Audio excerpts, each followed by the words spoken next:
Well, since you raised it, we'll start with a question about the wage gap. So currently in the U.S., a woman makes on average 79 cents for every dollar the man makes. Now, that's the average. That's the average. It's not even the average. See? The interesting thing is that pay is close to equal right after you graduate from college among college-educated men and women. That gap widens when men and women hit their mid-30s, which is when people start having kids. So how should we think about this wage gap? Should we put it down to personal choices, or does sex discrimination play a role? Let's give it to you, Julie. Well, it doesn't surprise me. Good.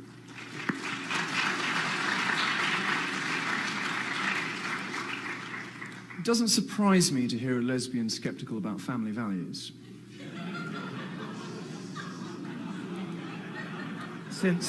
Since after their relationships start, lesbian bed death sets in. There's barely. I mean, look. What you have to understand about the wage gap is that it doesn't. First of all, it doesn't exist. It's based on a misunderstanding between wages and earnings. These are two different words in the dictionary. If you want to look something up, look that up. If you take all of the money that women earn and all of the money that men earn, and you do a simple division, yes, you will find that the numbers are different, and that's because women make different life choices. If, however, you start to drill down to pay, you discover that if there is a wage gap at all, it is in favor not of men, but of women under the age of 30, at least in America.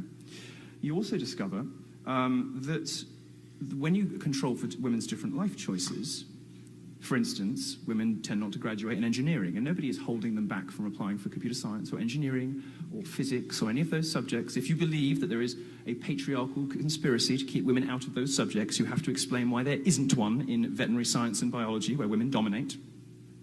You discover that women make different life choices, and sometimes there are uncomfortable and unpopular truths that you have to factor in as an economist to the stuff. Women don't work as hard. Now, that's an unpopular thing to say, but they don't work the same hours as men. They take longer holidays, whether or not they've had babies.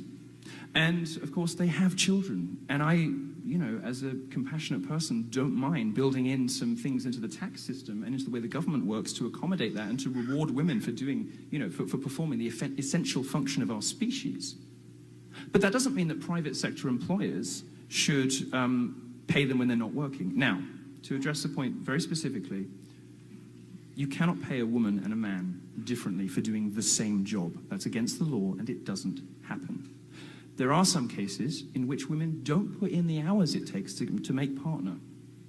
And when you get to those higher professions, which Julie says she doesn't care about, but she will invoke to win an argument, when you get to those higher levels of employment, sometimes women just don't want to do the 80-hour weeks that men do.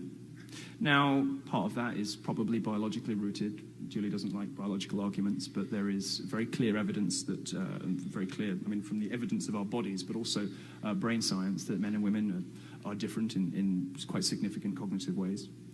But there's also evidence that even in the most enlightened and equal societies, women stubbornly refuse to make the choices that feminists would like them to. For instance, if you look into emerging economies, you discover that the split between men and women in subjects that lead to very high-paying jobs, whether it's physics or computer science or maths, it's pretty equal in many cases, because those women don't have much of a choice but to just do it, get on with it, and make a living.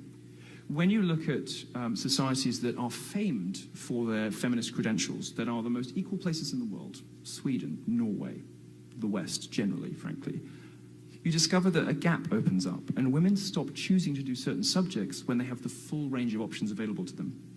And what you discover is something counterintuitive, and it's that when women are more free to make decisions, when women have more options available to them, more money, and better access to the institutions, to education, to the workplace, and they have great access to the workplace. They have better access to the workplace than many men. 2015 Cornell study, yeah, you can look it up, shows that women have a 2-to-1 advantage over men going for jobs, academic jobs in the STEM field. Please do look it up. You discover that women just won't make the choices feminists would like them to. And they don't make those choices because, yeah, unlike radical lesbian feminists, some women want a family and children.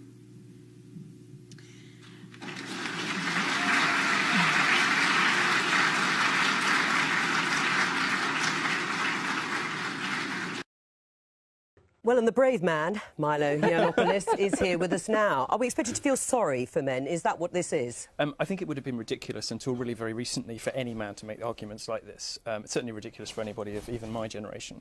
But I think with some justification, young men, particularly of 20, do go through life and they don't recognise the world that, for example, feminist campaigners describe.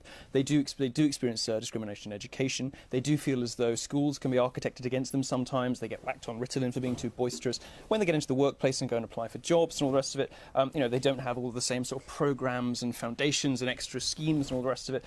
Yes, it would be ridiculous to have made this argument even perhaps half a decade ago, but I don't think it is anymore. Right, but your main claim is about the gender pay gap, that actually that is a myth. And it's not a myth, is it? Yes, even it is today, a myth, yes. Well, it's not a myth according to the figures from the ONS, the Office for National Statistics, because even in November last year, they showed that the gender pay gap for all employees, full-time and part-time, still benefits men by 19.1%.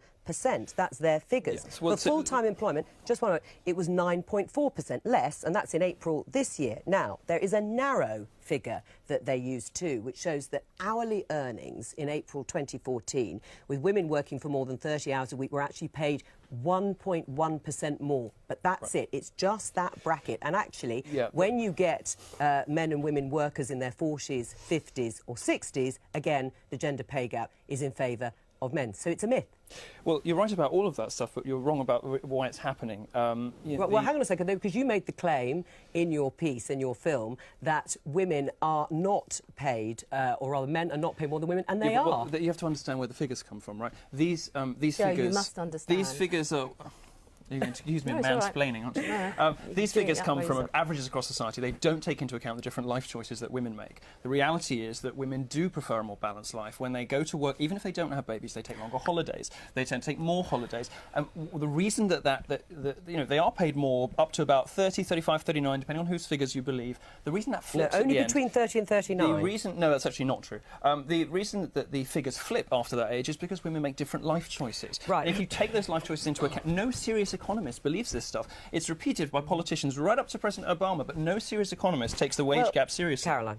Well, I think some of those life choices aren't just a woman's life choice, it's a family life choice, and part of that is determined by who's the higher income earner. So when you get to the point, I mean, look, I had my kids in my 20s, but more people are having them in their 30s and later, you make a decision as a family about who's got the earning power. Now, in a lot of families, the male partner in those relationships, if it's a male-female relationship, is often earning more. So the life choice they're making is based on who's bringing more in. But this goes back to the fact that I believe that we still have a huge amount of job segregation when it comes to gender. So hang on. You're making an assumption. No, can I finish my point? You're making an assumption that this is based on some sort of... No, I hadn't finished what I was going to say. I think a lot of jobs that are high-income jobs, engineers, for example, we have hardly any women and girls in that area, and we need to have that in there. Often in school, the choices that are put in front of girls are for the less-paid jobs and professions. If you look at the number of women... If you look at the number of women who work in health and social care compared to men, it is much higher, and there's often a low value and a pay value. Should we be advertising those to men? So what I think is the way to address this, some professions are over. I think the way to address this is about tackling the way in which boys and girls are encouraged to go in certain jobs. I would actually say that one of our problems in our schools is what we're seeing is actually working class kids less likely to end up in the higher paying professions. That worries me an awful lot, and that's where I do think working class boys are often losing out. But there is also, not really a class issue. It's the pay over. You're making an part of assumption the class issue that you don't get into the jobs that pay the highest paid wages. Well, let Milo come out. So, I mean, Milo, one of the things you do mention, which is talked about a lot, is that girls are outperforming boys at school. Right. More of them are going to university. Employers prefer them. This is anecdotal. Yes. I have to say. No, it's not anecdotal. Actually, there are studies now. Even if 3 weeks ago, a study came out that showed that men and women going for the same job with the same qualification in STEM fields, the women are 3 to 1 more likely to get the job because it's a generational thing. You know, it's happening very, very recently. In the last 5 years, a lot of stuff has happened very, very fast. Right, George, what do you think? Do you think at the moment that there is beginning to be a turnaround, that actually, despite the pay issue, which we can agree to disagree on, that actually men are still paid more than women for the same or very similar jobs in a lot of cases? It's just not true. To the statistics. Well, it's a feminist myth that will not die. But are men now feeling the pressure of the success of women? No, I think, though, where you make an interesting point is that there is an improvement, there's a convergence. I think if you look at younger people, you're probably right, that actually there's a difference between people in their 20s and 30s than those who are a bit older. But I think part of that's not to say there's not a problem. There's still a big problem. We've still only got around 20% of At the top. FTSE 100 At the companies very top. that have got women. Again, this is based on faulty assumptions. I'm sorry to No. interrupt. It's on faulty- Well, let me just faulty finish. I mean, it's assumptions. not a faulty, because actually I think what we need to do better at is enabling women to resume a career after they've had a family and Or continue mentate to it. climb up. Yes, I know, but Yeah. because one of the things I think, it's all very well to say, of course, they take a break out of their career to raise a family, but as a country we've got to get much better at enabling them to Yeah. Whether resume or a not career women and have- carry whether on. women and have a family not or to be not. overlooked. I've got the edge of screaming, we must end it now. Sorry. We've run out of time. Thank you. I'd come back on and talk about Greek debt next time. It's safer territory. And you've got the name for it as well. That people believe things like women are paid less than men. Well, they're not. This confuses wages with earnings. If you take all the money that men earn and all the money that women earn and do a simple division, you'll get something like 75 or 77 cents to the dollar. But that's earnings, not wages. And the reason that women earn a little bit less is they have babies and they make different life choices. This is used sort of slyly to insinuate that a woman for the same work will get 77 cents to the dollar. For just going out in her salary packet. That's of course not true. Why do they do it? Well, they do it to justify the engorgement of the state. They do it to justify enlarging the remit of programs that are designed to help women.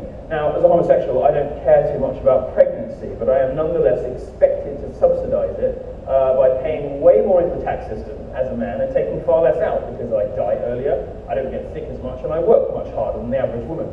And that holds right the way across society. Campus